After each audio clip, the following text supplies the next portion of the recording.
12월은 한 해를 마무리하는 시간입니다. 그렇기 때문에 한 해를 돌아보면서 여러 가지 생각을 하게 되는 것 같습니다. 지난주에 말씀 나누었듯이 내가 어디에서 출발하였는가, 내가 가야 할 곳은 어디인가, 목적지를 향해서 어느 만큼 왔는가, 이렇게 생각해 보면서 남은 시간을 정리하며 내년의 출발점을 점검하게 되는 것이죠. 그렇기 때문에 이 마지막 남은 12월의 시간은 우리 한빛 성도들 좀 더 영적인 고삐를 바짝 당기셨으면 좋겠습니다.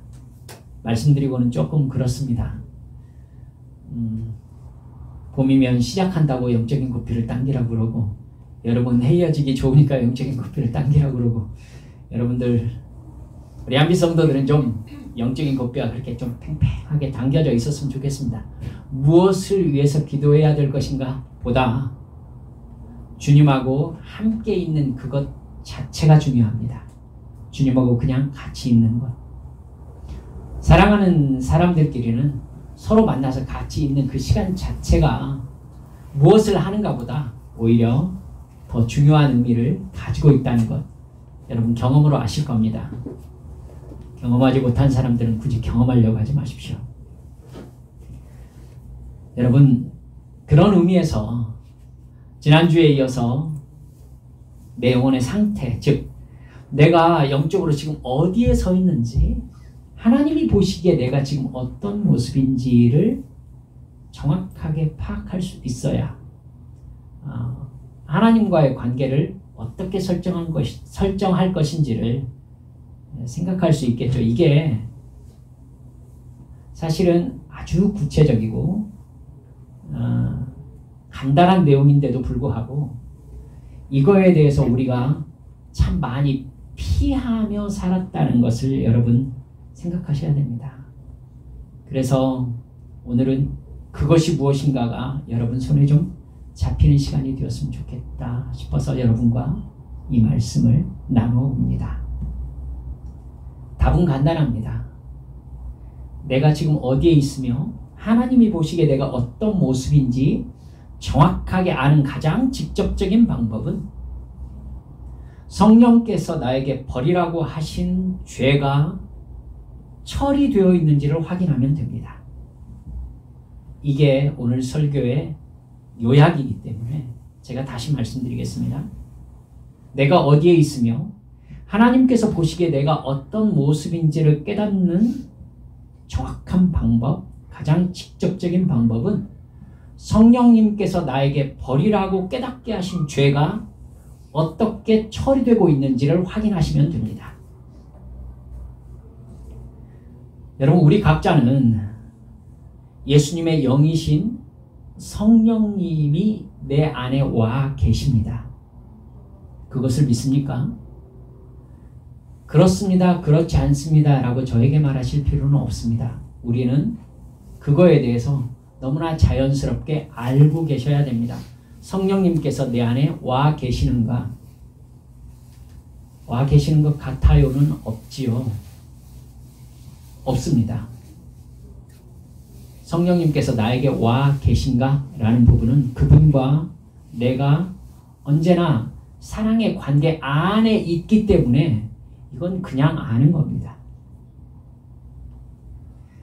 그렇기 때문에 여러분, 성령 충만함을 받게 되면은 예수와 동행한다는 것이 느껴집니다. 왜냐하면 성령께서 예수의 영이시기 때문입니다. 성령님이 나와 함께 계신다는 것은 예수님이 나와 함께 계신다는 것과 같습니다. 그 성령님은 내 안에 오셔서 죄에 대하여, 의에 대하여, 심판에 대하여 가르치시고 깨닫게 하십니다.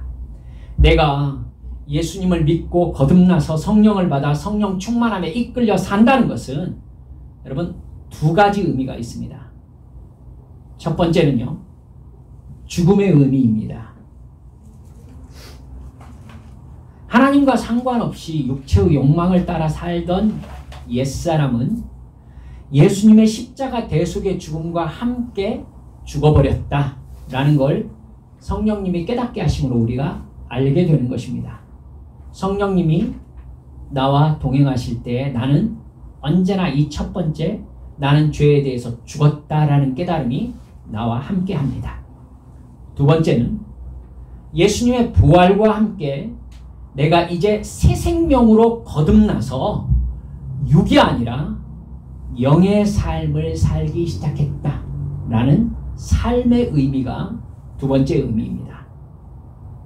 간단하게 요약해보면 그렇죠. 육의 욕망에 이끌려 살던 옛사람이 죽어버렸고 성령의 이끌림에 따라서 사는 영의 새 사람으로 거듭났다, 부활했다라는 삶과 죽음의 의미가 있는 겁니다. 이게 성령님과 동행하는 삶, 성령 충만한 삶의 변화입니다. 에베소서 2장 1절 말씀에 죄와 허물로 죽었던 너희를 살리셨도다 이렇게 말씀하십니다. 여러분, 예수님을 만나기 전에 우리는 영으로 죽은 상태였습니다. 영혼이 죽어버렸다 그렇게 말할 수 있습니다만 그러면 우리가 그게 무엇인지가 잡히지 않죠. 영혼이 몸을 떠나면은 우리 육체가 죽지 않습니까? 영혼이 죽었다는 말이 도대체 무슨 말인가? 하나님께서 우리를 만드셨습니다. 하나님은 영이십니다. 그렇기 때문에 우리는 하나님과 교제를 통해서 살아가는 영으로 지음받았습니다.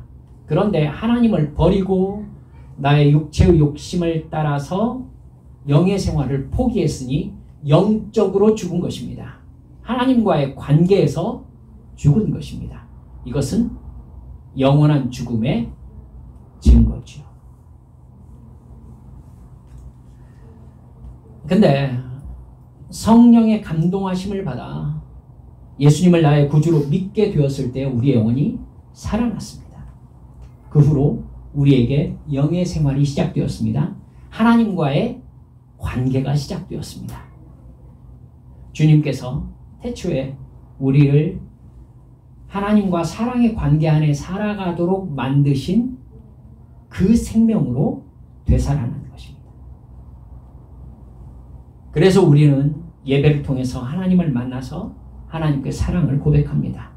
그리고 소원을 말씀드리고 하나님을 찬양합니다. 우리의 홀로의 시간에 기도와 성경 읽기를 통해서 성령의 감동하심을 다시 경험합니다. 하나님의 음성을 듣습니다. 11절을 통해서 이 세상의 삶이 오직 하나님의 주권에 속해 있음을 우리는 고백합니다. 나의 가족과 이웃에게 복음을 전함으로 내 궁극적인 목표가 이 세상이 아니라 하늘나라임을 늘 인식하며 삽니다. 예수 믿는 사람의 가장 기본적인 변화죠.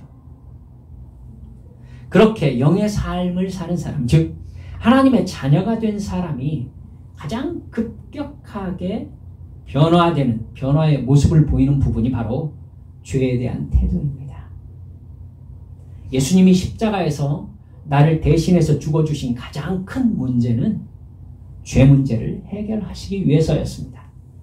예수님이 나의 죽음이라는 죄값을 예수님께서 대신 죽으심으로 십자가에서 갚아주셨습니다.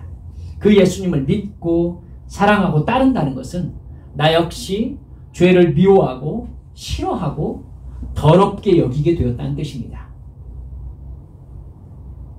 죄는 그 배후에 사탄이 있습니다. 예수 믿고 구원을 받았어도 사탄의 유혹을 받아서 죄를 지으면 하나님과의 관계가 무너집니다. 죄는 하나님의 말씀에 대한 불순종이기 때문이지요. 하나님의 말씀에 불순종해서 하나님과의 관계가 깨졌다는 것 자체가 사탄이 나를 지배한다는 뜻입니다. 물론 예수님의 대속의 죽음과 부활을 믿음으로 말미암아 구원의 은혜를 받은 우리들은 죄를 지어도 사탄의 소유가 되지는 않습니다. 이미 하나님의 소유이기 때문이죠. 하나님은 당신의 소유를 사탄에게 빼앗기지 않습니다. 그러나 정말 중요한 문제는 내가 이것이 죄인 줄 알았으면서도 그 죄를 지을 때입니다. 이때 정말 심각한 문제가 발생하게 됩니다. 죄인 줄 알면서 죄를 지었다는 것은 의지적으로 하나님을 거절했다는 뜻이 되는 거죠.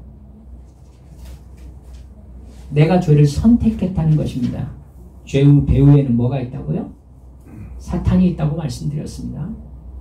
하나님을 거절하고 죄를 지었다는 것은 내가 의지적으로 누구를 선택했다고요? 사탄을 선택했다는 뜻이 됩니다. 로마서 6장 6절에 이렇게 말씀하십니다. 사도 바울은 이렇게 말하는데 우리가 알거니와 우리의 옛사람이 예수와 함께 십자가에 못 박힌 것은 죄의 몸이 죽어 다시는 우리가 죄에게 종노릇하지 아니하려 함이니라. 우리는 예수를 믿음으로 육체의 본성을 따라 죄를 지으며 살지 않는 거듭난 사람이 되었습니다. 이제 죄의 종이 아닙니다. 그러니까 그런 사람이 일부러 죄를 지었다는 것은 내가 죄의 종이 되기를 자처했다는 얘기가 되는 것이죠. 죄의 종이라는 것은 곧 사탄의 종이라는 것과 같은 말입니다. 그러면 어떤 일이 벌어지겠습니까? 내가 죄와 싸우지 않고 죄의 본성과 습관을 버리지 못하고 죄를 지을 때 사탄은 내가 하나님의 자녀임에도 불구하고 나를 합법적으로 지배할 수 있는 권리를 취득하게 됩니다. 내가 하나님을 거절하고 내가 내 의지로 사탄을 선택했기 때문에. 이 문제를 절대로 가볍게 생각하지 마십시오. 예수를 믿으면서도 죄의 저주 아래 고통과 불안 가운데 사는 그리스도인들이 너무나 많은 까닭은 죄를 처리하려 하지 않기 때문입니다.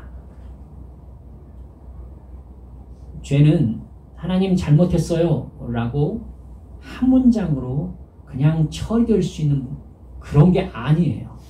그런데 그럴 수 있다고 수많은 잘못된 가르침을 통해서 사탄이 우리를 세뇌하는데 성공했습니다. 제가 일주일 동안 지었던 모든 죄를 용서하여 주시옵소서 라고 하고 우리의 죄가 처리되었다고요? 정말 그렇게 믿는다고요? 영의 체계가 그렇게 되어 있지 않아요. 그렇기 때문에 그 말에 붙잡혀 있는 모든 사람들은 사탄의 종노릇하는 게 맞습니다. 그렇게 간단한 문제였으면 절대로 주님께서 십자가에서 찢기고 못 박히면서 죄의 값을 치르실 필요가 없었을 것입니다. 여러분, 사탄은 죄인 줄 알면서 예수를 팔아넘긴 가룟 유다의 생각을 점령했습니다. 그리고 어떻게 되었습니까? 기어이 그를 목매달아 죽였습니다. 사탄은 사람을 차지하고 절대로 일주일 동안 지었던 모든 죄를 용서하여 주시옵소서라는 간단한 단어와 문장으로 그 사람을 놓지 않습니다. 여러분, 내가 죄인 줄 알면서 반복하는 죄는 내가 갇혀있는 영적인 감옥이라는 것을 여러분 꼭 잊지 마시기 바랍니다. 이 부분이 굉장히 중요한 부분이기 때문에 여러분께 다시 말씀드립니다.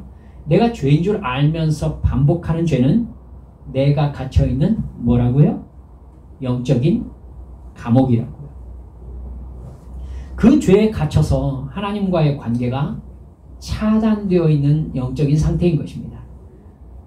내가 어떤 영적인 감옥에 갇혀 있는지 깨닫기만 하면 하나님의 자녀인 우리들은 그 감옥에서 나오는 것이 별로 어렵지 않습니다. 회개하고 그 죄의 반복을 그치면 되는 것입니다. 그렇기 때문에 내가 왜 그 죄를 반복하게 되었는지 깊이 깨닫는 영적인 지혜가 있어야 되는 겁니다. 어떤 교인이 저에게 이렇게 상담을 한 적이 있었습니다. 자기 어렸을 때에 아버지에게 신체적인 또 언어적인 학대를 당한 경험을 오랫동안 가지고 있는 분이었습니다. 그분의 아버지는 화가 나면 그 사람을 심하게 구타하셨더라고요. 뿐만 아니라 여러분 듣기 좀 걸림이 될지 염려됩니다만은 말 그대로 옮기면은 평소에도 그분에게 병신새끼라는 심한 욕을 너무나 자주 했다고 합니다. 그래서 그분은 열심히 공부해서 나름 인정받는 대학에서 공부했고요. 직장을 잡자마자 일찍 집에서 독립했습니다. 아버지와 인연을 끊고 자기 나름대로 아버지와 같은 인생을 살지 않겠다면서 조금 일찍 결혼해가지고 아이도 낳고 안정적인 가정을 꾸렸습니다. 겉으로 보기에 참 괜찮은 가정으로 보였습니다. 근데 이분이 저에게 얘기한 문제는 이것이었습니다. 당신께서 마음이 힘들거나 속이 상하면 자기 아들을 때리면서 병신새끼라고 한다는 거예요. 그래서 아들이 아빠를 너무나 무서워한다는 겁니다. 이분의 마음속에 심한 죄책감이 있었어요. 내가 왜 이러는지 모르겠다. 이게 해서는 안 되는 일인 줄 알면서도 나는 계속 반복한다고. 어떻게 하면 좋겠냐고. 눈물 흘리면서 저에게 상담을 요청해 왔습니다. 이 상황을 정확하게 보시기 바랍니다. 그분은 분명히 자기가 잘못하고 있다는 것을, 그래서는 안 된다는 것을 알고 있습니다. 죄인 줄 알고 있는 거죠. 그 죄를 지키기 싫습니다. 그런데도 그것을 반복합니다. 왜죠? 그 사람이 그 영적인 감옥에 갇혀있기 때문에 그래요. 갇혀있기 때문에. 주의 영이 계신 곳에는 뭐가 있느니라? 자유함이 있느니라. 어떤 이유에서든지 그분은 부모에게 피해를 받은 사람으로 인생을 출발했습니다. 하나님께서 우리도 그런 생각하게 되잖아요. 왜 나에게 그런 가정에서 태어나게 하셨을까? 왜 그런 사람을 만나게 하셨을까? 그것까지 내가 어떻게 할 수는 없었지 않는가? 하나님은 다 알고 계셨으면서도 왜 그 상황 속으로 나를 인도하셨을까? 이런 생각이 들 때가 있단 말입니다. 하나님, 왜 저에게 그런 상황을 허락하셨습니까? 여러분 그건 모릅니다. 우리 마지막 날에 하나님께 가서 여쭤봅시다. 그러나 분명한 것은 모든 사람들이 다 죄인이며 피해자일 뿐만 아니라 가해자도 된다는 것입니다. 따라서 왜 그런 아버지가 있었냐는 것이 문제가 아닙니다. 그 죄를 반복함으로 그 고통이 재생산되고 있다는 사실이 중요한 것이죠. 사탄은 어떤 특정한 죄에 빠지기 쉬운 우리 각자의 성향을 잘 알고 있습니다. 그 성향은 선천적인 영향도 있어요. 선천적인 영향이 있다고요. 또 내가 저항할 수 없었던 상처에서 발생한 경우도 많습니다. 사탄은 피해자든 가해자든 어떤 죄를 경험한 사람은 그 죄에 빠지기 쉬운 경향을 가질 수밖에 없다는 것을 잘 알고 있습니다. 여러분, 피해든 가해든 죄는 경험이죠. 경험이에요. 그렇기 때문에 죄의 피해자가 되었든지 죄의 가해자가 되었든지 그것은 죄에 대한 경험을 낳습니다. 사탄은 수단과 방법을 가리지 않고 그 사람이 가장 잘 빠질 만한 익숙한 죄를 저지르게 유혹합니다. 그리고 그 죄를 자기 의지로 제어하지 못할 만한 감정 상태를 계속해서 만들기 위해서 애를 씁니다. 그래서 그 사람이 그 죄에 대해서 저항하지 못하고 반복하게 만들어요. 그렇게 반복하면서 몇 번 좌절을 하다 보면은요, 자기는 피해자이기 때문에 어쩔 수 없다라는 자기 변명을 그 사람이 만들어내게 됩니다. 왜 그 변명을 하죠? 내 잘못이 아니다라고 빠져나가고 싶어서 그렇잖아요. 그렇죠? 이게 죄라고? 나도 피해자라고 이 얘기를 지금 하게 만드는 것입니다. 여러분, 그렇게 그 생각에 붙잡혀 있으면요, 하나님이 불공평하다고 말하게 됩니다. 왜 다 아시면서도 이 상황으로 이 지경이 되도록 놔두셨습니까? 이렇게 하나님 탓을 하게 되지요. 그리고 어쩔 수 없다면서 계속 그 죄를 반복합니다. 포기하는 거죠. 영적인 죄의 감옥에 들어가 버린 상태입니다. 분명히 하나님께서는 그 사람을 처음 만나 주셨을 때 그 사람이 갇힌 죄의 감옥에서 그 사람을 꺼내 주셨습니다. 그는 자기가 어떤 죄를 지었는지 깨달았습니다. 그리고 그 죄를 분명히 회개했습니다. 여러분 다 아셨죠? 때로 그것이 너무나 큰 일이기에 하나님 앞에 눈물을 흘리면서 잠을 자지 못하면서 나 같은 죄인을 구원해 주셨다고 감격해서 하나님 앞에 회개의 기도를 올려드렸었습니다. 하나님이 잘못한 것이 아니라 내가 잘못한 것이라는 것을 여러분 논리적으로 깨달아 아는 게 아니라 그냥 알아요. 이제 바로 그런 영적인 첫사랑의 시간에 내가 빠져 있었던 영적인 감옥, 영적인 죄의 감옥을 정확하게 인식하는 영적인 지혜를 얻으셔야 합니다. 하나님께서 주시는 은혜 속에서 나의 영적인 주소가 바뀌는 이 일이 일어나야 돼요. 이제 그 순간에. 이건 완전하게 일어나지 않아요. 처음에 완전히 한꺼번에 일어나지 않습니다. 점점 일어납니다. 여러분, 마치 아이가 태어나가지고 그냥 갑자기 어른처럼 어떤 역할을 하면서 사람 구실을 하지 않잖아요. 애가 태어나면은 애가 점점 사람으로 자라나는 겁니다. 역시 우리도 영적으로 예수를 믿고 새로 태어나면 하나님께 사랑으로 반응하는 영적인 사람으로 자라납니다. 자라납니다. 여러분, 이렇기 때문에 내가 정말 하나님 앞에 회개함으로 영적인 존재로 새로 태어났다는 것을 정확하게 깨달았다면 하나님 앞에서 어떻게 하면 내가 영적인 삶을 살아내는 영적인 존재로 성숙할 것인가에 대해서 관심이 옮겨가야 합니다.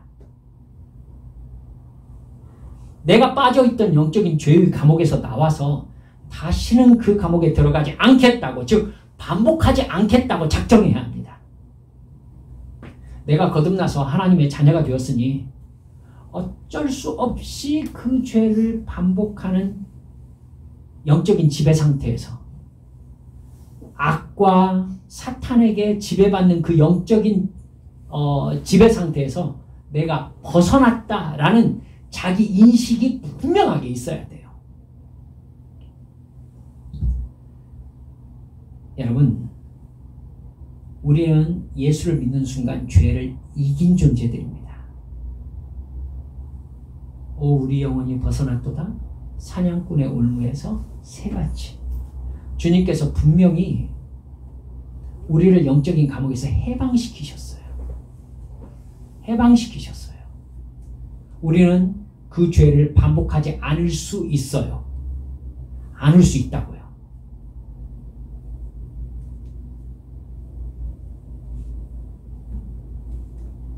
여러분, 그 방법이 무엇입니까? 하나님 앞에 이렇게 영과 진리로 예배하면서 우리의 평소의 시간 속에서 기도와 성경을 가까이 하면서 성령님을 느끼고 그 음성에 철저히 순종하며 사는 삶으로 변화되는 것입니다. 그러면 우리는 죄의 지배에서 벗어납니다. 성령께서 죄라고 깨닫게 해주시는 그것, 죄에 대하여, 의에 대하여, 심판에 대하여 깨닫게 하시는 그것을 따라서 말씀에 순종하며 나아갈 때에 죄는 예전처럼 강력하게 나를 사로잡지 못합니다. 우리 따라서 해봅시다. 거절한다. 저는 마음속에 하나님께서 원하지 않는 생각이 저를 훅 치고 들어올 때 있습니다. 목사에게도 있어요. 그때 제가 잘 쓰는 방법이 그것입니다. 여러분의 생각이 성령께 집중되어 있으면요, 죄가 내 마음속으로 치고 들어올 때 깨닫습니다. 아, 하나님께서 원하시는 생각이 아니다. 그리고 내가 이 생각대로 행동하거나 말하면 죄를 짓는 것이다 라는 깨달음이 임해요. 그때 저는 제 입으로 이렇게 얘기합니다. 거절한다. 제 귀에 들리게.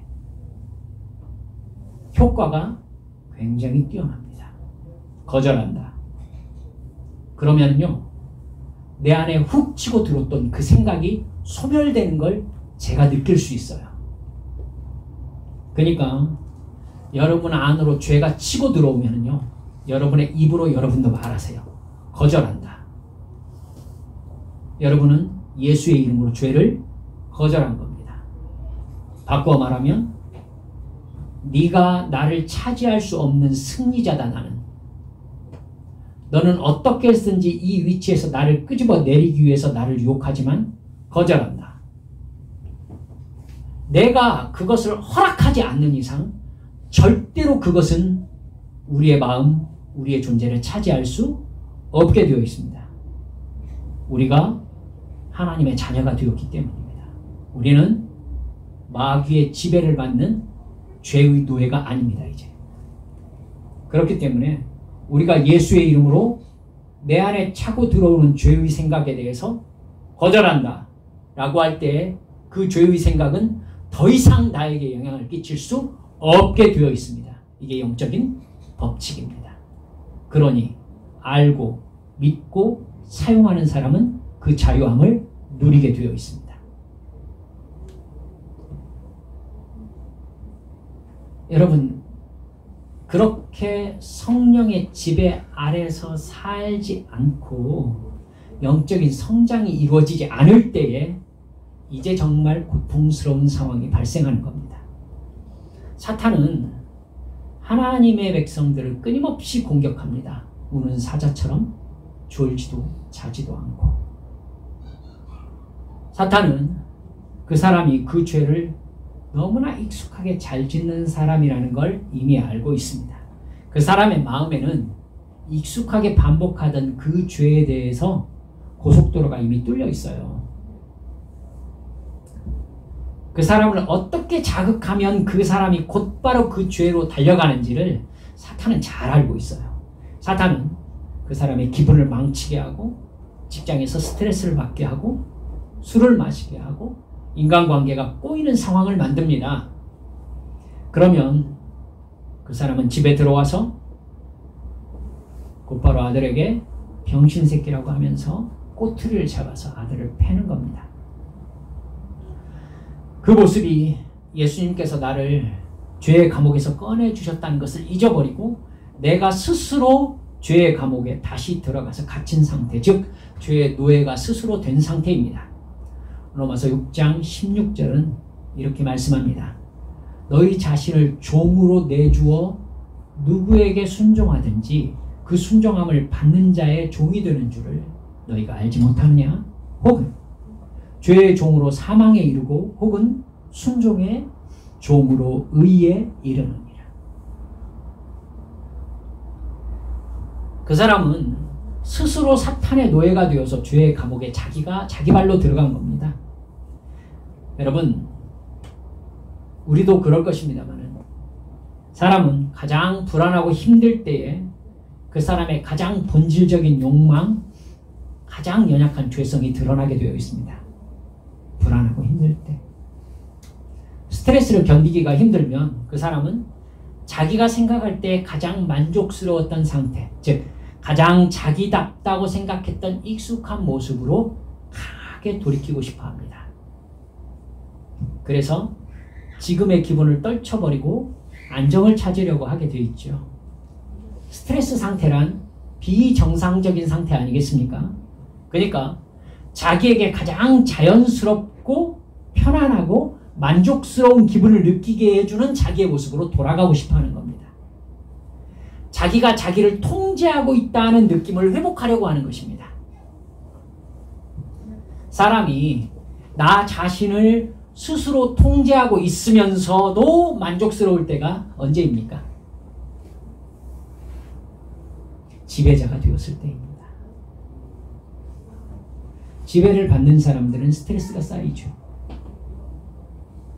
지배자가 되었을 때 사람은 자기의 욕망이 이루어진 것 같은 편안함과 안정감과 자기 효능감을 가지게 되어 있습니다. 그렇기 때문에 자기 존중감을 상실한 사람은요, 다른 사람들이 자기에게 복종하는 상황을 통해서 자기 존중감을 회복하려고 할 가능성이 높습니다. 이해가 가시죠? 그렇기 때문에 다른 사람에게, 즉 내가 상위 권위자라고 생각하는 위치에서 하위자라고 생각되는 사람에게 말과 행동에 폭력을 행함으로써 그 사람이 나에게 복종하는 모습을 봐서 나의 존중감을 회복하려고 하는 겁니다.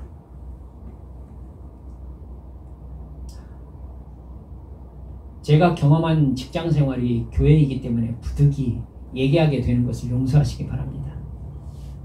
담임 목사님이 짜증이 많이 나면은 저는 퇴근 시간이 새벽 1시로 바뀐 적이 많이 있었습니다. 느닷없이 저에게 연락이 옵니다. 그래서 어느 교구 그 문제 상황 전부 서류로 정리해가지고는 내일 아침까지 보고 올리라고 오후 5시에 연락이 옵니다. 여러분 몇 명인 줄 압니까? 그거 서류로 작성해가지고 다음날 아침에 올리려면 어떻게 해야 되죠? 제가 새벽 1시에 퇴근하는 겁니다. 그리고 새벽 4시 반에 물론 새벽 예배를 나와야 합니다. 그리고 나서 아침에 서류를 갖다 올리면은 당신께서 무엇을 지시하셨는지를 잊어버리고 저를 기다리고 있습니다. 이게 뭐냐? 라고 물어봅니다. 그러면 마음이 참 그렇죠, 여러분. 그렇죠? 중요한 서류라고 해가지고 서류 서식 다 갖춰가지고 이만큼 두껍게 막 작성해서 누구 가정, 여러분 그거 하려면은 제가 최근 한 1, 2주 사이 파악하지 못했던 가정에게 전부 다 전화해야 됩니다. 그리고 제가 일일이 다 못하니까 구역장, 교구장 연락해가지고 전부 연락 돌려라. 그리고 보고사항 전부 뽑아라. 막 저한테 막 이제 막 전화가 막 옵니다. 그거 전부 다 이거 새벽 1시까지. 새벽 1시가 뭐예요? 딱 해서 갖다 드렸더니 이게 뭐냐? 그래서 어제 말씀하셨던 그래. 그러더니 첫 장 이렇게 넘겨보고 딱 놓고는 야 근데 말이야 하면서 어제 화났던 얘기를 이제 하는 겁니다. 왜죠? 무슨 마음인지 여러분 아시겠죠? 자기보다 하위자에게 자기가 지배자인 것을 과시하면서 안정감을 찾는 겁니다. 직장에서 여러분 겪지 않으십니까? 겪으시잖아요. 여러분도 겪으세요. 여러분 가정에서는 그 피해자가 되기 쉬운 존재가 누구입니까? 힘이 약한 존재죠. 남편이 요즘은 남편께서 이렇게 폭행을 당하시는 분도 계시다고 하니까 힘이 세신 분은 이렇게 제가 말하기가 참 그러네요. 쉽게 부인과 자녀가 피해자가 되기 쉬운 겁니다. 여러분, 확 이렇게 말이 나가버려서 그렇습니다만, TV 프로그램에서 그걸 보지 않으셨습니까? 연쇄살인마에 대해서 이렇게 얘기하면서, 연쇄살인마는 자기 효능감을 살인을 통해 충족하는 사람들이라고 얘기하더라고요. 그렇습니다. 사람이 그렇게 극단적일 수도 있어요. 이렇게 어떤 외적인 관계를 통해서 자기 존중감을 회복할 방법이 여의치 않을 때 현실의 고통에서 도피해서 가장 빠르게 자기를 만족시킬 방법을 찾는 방법도 있습니다. 여러분도 그걸 시도해 보셨을지 모르겠습니다. 그 방법이 가장 간단한 방법이 그겁니다. 술과 좀 범죄의 영역으로 들어가면은 마약과 성적 쾌락. 그래서 불안과 자기 정체성의 위기를 자주 느끼는 사람은 강박적인 자유행위와 알코올을 비롯해서 각종 중독에 빠질 가능성이 높다고 합니다. 모두 짧은 시간에 강한 쾌감을 주어서 자기 만족감을 느끼게 해주는 행동들입니다. 믿음을 가진 사람이 그런 자아 위기 상황을 경험하면서 영적인 감옥에서 빠져나오지 못하는 상태를 베드로 사도가 오늘 본문에 말씀하고 있습니다. 오늘 본문 20절에 보면 이렇게 말하죠.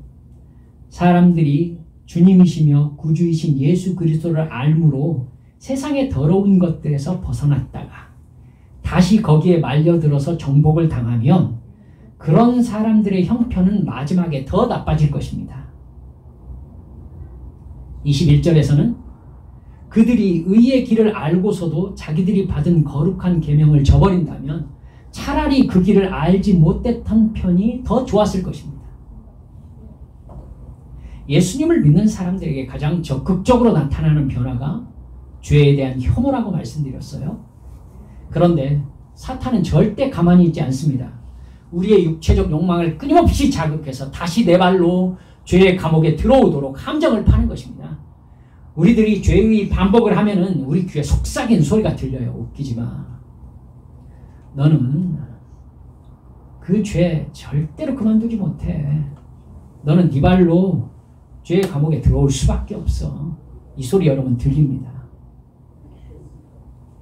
22절에서 베드로 사도는 우리가 절대 잊지 말아야 될 예를 사용하는데 따라서 해보십시다. 돼지 정체성. 돼지에 대해서 얘기해요. 다음과 같은 속담이 그들에게 사실로 들어맞았습니다. 개는 자기가 토한 것을 도로 먹는다. 그리고 돼지는 몸을 씻고 나와서 다시 진창에 뒹군다. 우리가 구원받기 이전에 가지고 있었던 자기 정체성은 돼지와 같습니다. 원래 죄의 꾸정물에 뒹굴면서 아무거나 먹고 아무거나 똥 싸면서 그 똥 위에 둥글면서 아무렇게나 내 마음대로 살던 모습이 바로 우리들의 모습이었습니다. 구원받기 전에 죄의 욕망에 따라 살던 모습이 바로 그 모습이죠. 우리가 예수님을 만나기 전의 모습인 것입니다. 그런데 예수님께서 우리를 십자가 대속의 피로 정결케 씻으시고 우리에게 이렇게 말씀하신 거예요. 이제 너는 이렇게 사탄의 뜻을 따라서 죄를 짓다가 지옥에서 구워지는 돼지가 아니다. 너는 이제부터 거룩하고 정결한 하나님의 자녀야. 그러니까 돼지처럼 살면 안 돼. 그 음성을 듣는 순간 우리에게는 영적인 깨달음이 임합니다. 첫사랑이죠. 여러분 어떻게 살아야 되는지 알겠습니다. 그래서 아무거나 먹지 않습니다. 아무데나 똥 싸지 않습니다. 아무데나 뒹굴며 눕지 않습니다. 그런데 정말 중요한 문제가 그 상황이 되면은 이제 돼지 정체성을 버리고 하나님의 자녀라는 자기 정체성을 정말로 가져가야 된다는 것입니다. 여러분 그게 아니라 내가 여전히 돼지인데 돼지처럼 살지 말라는 말만 듣고 하라는 거 하지 말라는 거 안 하고 살면은요 하나님의 자녀로 사는 것이 아니라 돼지가 하나님의 자녀처럼 사는 것이 되겠죠. 흉내를 일시적으로 낼 수가 있습니다. 근데 그 돼지는 끊임없는 스트레스를 받게 되겠죠. 그건 마치 용수철을 꽉 눌러놓은 것과 같습니다. 성경에서 말씀한 제사장과 바리새인들과 서기관들이죠. 구원받지 못했어요. 그런데 구원받은 사람이 어떻게 해야 된다라는 것만 알고 있어요. 그러니까 그 행동을 하긴 해요. 그러니까 끊임없는 스트레스에 시달리는 겁니다. 정말 거듭나지 않은 채 거듭난 행동을 하려니까, 바꿔 말해서 돼지가 진창에 뒹굴고 싶은데 깨끗한 곳에서 깨끗한 척하면서 살려니까 얼마나 스트레스가 많겠어요. 여러분, 그 모습을 누가 보고 있어요? 여러분 다 경험 있으세요. 사탄이 보고 있어요. 그래서 어느 순간 하나님이 너는 하나님의 자녀냐 돼지냐 라고 물어보셔야 할 때가 반드시 오거든요. 하나님의 자녀로 살고 있으면 하나님은 그 질문 하지 않아요. 근데 돼지 정체성을 마음에 품고 있는 채 하나님의 자녀의 흉내를 내고 살면 주님이 너 나의 자녀로 거듭났어? 아니면 옛사람으로 하나님의 자녀처럼 흉내내면서 살고 있어? 라고 반드시 하나님이 확인을 해요. 그 확인이 들어오는 순간이 어떤 순간입니까? 사탄에게 나를 시험해 보도록 허가가 떨어지는 순간이에요. 허가가 떨어지는 순간이라고요. 그러면 사탄은 너무 잘 알고 있어요. 어떻게 하면 내가 그 죄를 바로 짓는 쪽으로 훅 달려오는지 알아요.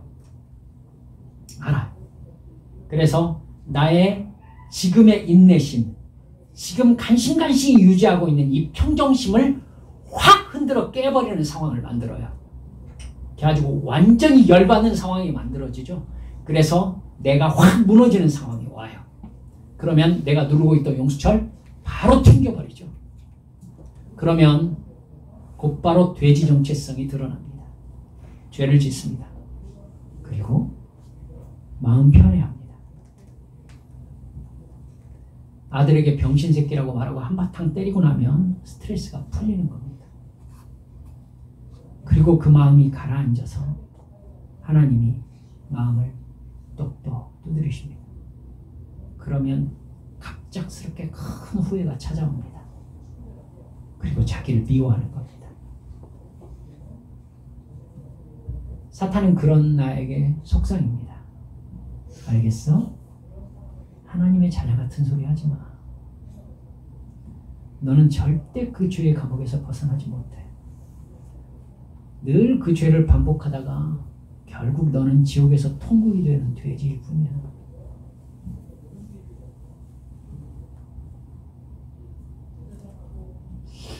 내가 어디에 서 있고 영적인 나의 사명을 정말로 깨닫기를 원한다면 가장 첫 번째로 성령께서 나에게 반드시 이겨야 된다고 말씀하신 죄가 어떻게 처리되고 있는지를 점검하세요. 내가 반복하는 죄를 보면 내 정체성이 아직도 돼지 정체성인지 하나님의 자녀 정체성으로 변화되고 있는지를 알 수 있습니다. 진정으로 구원받은 사람은 자기 정체성이 하나님의 자녀 정체성으로 바뀝니다. 바뀌어갑니다. 이걸 성화라고 합니다마는 성화는요 무슨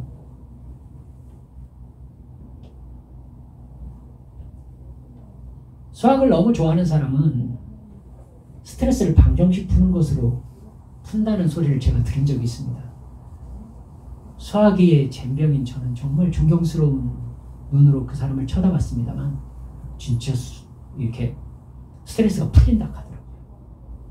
마찬가지로 구원받아서 성령 충만을 받아 하나님의 자녀 정체성을 가지게 된 사람은 하나님을 사랑하고 주의 은혜가 감사하고 내가 천국 백성이 되었다는 자기 정체성으로부터 자기 존중감이 나옵니다. 그렇기 때문에 그 사람은 세상에서 스트레스를 받을 때마다 성경을 읽습니다. 기도를 합니다.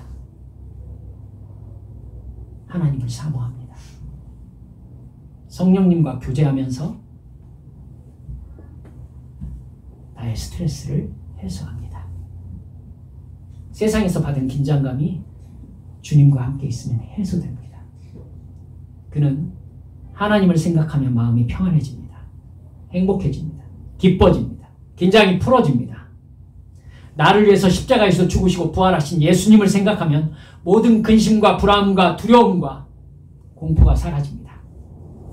그는 매일 매순간 성령님의 감동하심을 구하고 성령님께서 나에게 주시는 영적인 감각에 모든 관심을 집중하고 삽니다.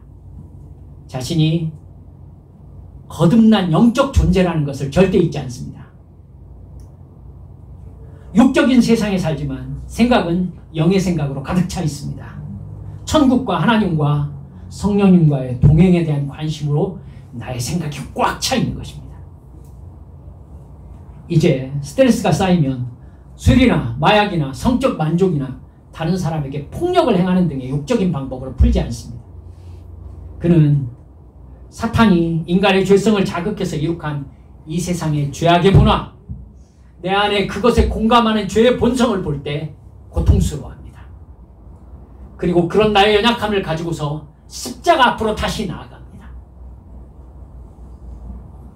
그리고 그 죄를 혐오합니다. 더럽게 여깁니다. 그 사람은 십자가 앞에서만 평안을 얻습니다. 그의 스트레스는 십자가 앞에서 풀립니다. 예수님과 사랑의 관계를 통해서만 그는 행복합니다. 돼지 정체성을 가진 사람은 십자가 앞에 나가면 스트레스가 쌓이겠죠. 성경을 펼치면 마음이 힘들겠죠. 기도하러 앉으면 고통스럽겠죠.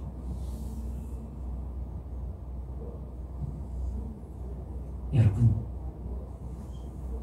말씀을 맺습니다. 우리의 정체성이 하나님의 자녀 정체성으로 바뀌었습니까? 바뀌어가고 있습니까? 이런 나의 나됨이 정확하게 자리를 잡았을 때 죄에 대한 나의 태도가 정확해집니다.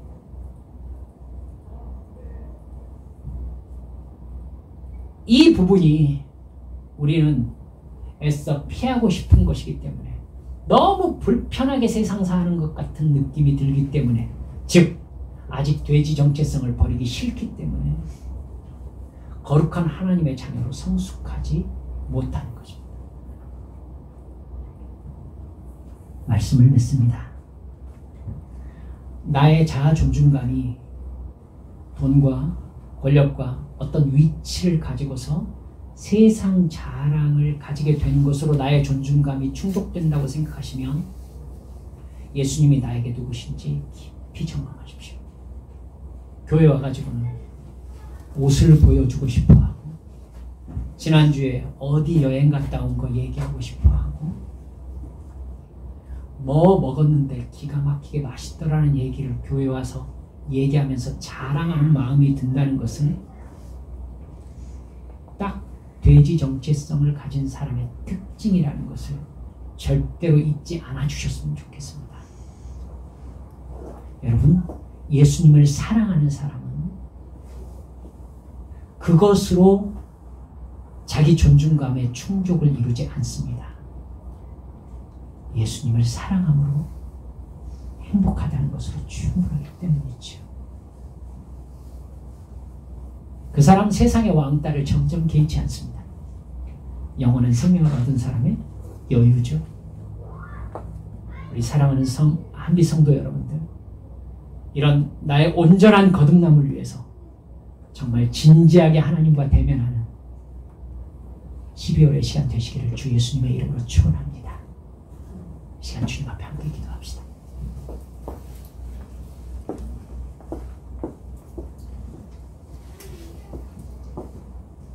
말씀을 준비하면서